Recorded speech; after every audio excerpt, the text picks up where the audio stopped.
New York সিটিতে ২ বছর বয়সী শিশুদের জন্য বিনামূল্যে চাইল্ড কেয়ার চালু করার পদক্ষেপ নিয়েছে স্টেট গভর্নর ও সিটি প্রশাসন। গভর্নর ক্যাথি হোকুল এবং মেয়র জোহরান মামদানি ঘোষণা করেছেন শহরের প্রথম 4টি কমিউনিটিতে ২,০০০ শিশু এই সুবিধা পাবে। We've done such a good job managing our budget. Governor Kathy Hochul বলেন, চলতি বছরেই সিটির 2K প্রোগ্রামের মধ্য দিয়ে শিশুদের বিনামূল্যে সেবা নিশ্চিত করা হবে।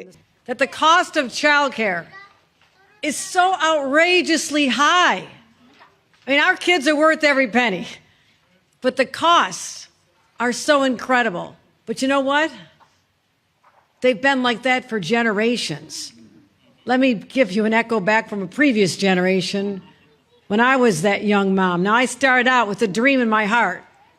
All I wanted to do someday was, this is as high as it got for women of my era, so forgive the lack of ambition here. এবছর প্রথম পর্যায়ে এ সুবিধা দেওয়া হবে 4টি স্কুল ডিস্ট্রিক্টে। এর মধ্যে রয়েছে Manhattan, Bronx, Brooklyn O queen's.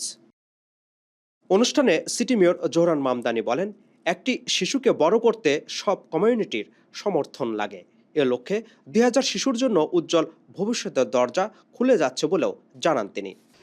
It is not every day that we get to make history. It is not every day that we get to transform the lives of 2,000 children and thousands more parents across our city. And it is not every day that a movement by the people and of the people truly delivers for the people. Today, my friends, is a special day because we are gathered together to mark a monumental moment of progress on the path to universal childcare across New York City. প্রথম 2 বছরের জন্য এই কর্মসূচি সম্পূর্ণভাবে state সরকার অর্থায়ন করবে। প্রথম ধাপে ২,০০০ শিশুর জন্য ব্যয় ধরা হয়েছে $৭৩ মিলিয়ন। বিশেষজ্ঞরা বলছেন, উচ্চ ব্যয়ের এ শহরে চাইল্ড কেয়ারের খরচ অনেক পরিবারের জন্য বড় চাপ। এই উদ্যোগ বাবা মায়েদের আর্থিক স্বস্তি দিবে, সেই সাথে শিশুদের শিক্ষার নতুন দিগন্ত খুলে যাবে।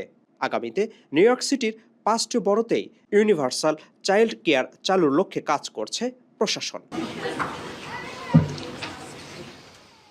আপিল মাহমুদ, ঠিকানা news, new York. My name is Suze Krober, and I'm here with my wife and kids, and I'm a member of New Yorkers United for Childcare.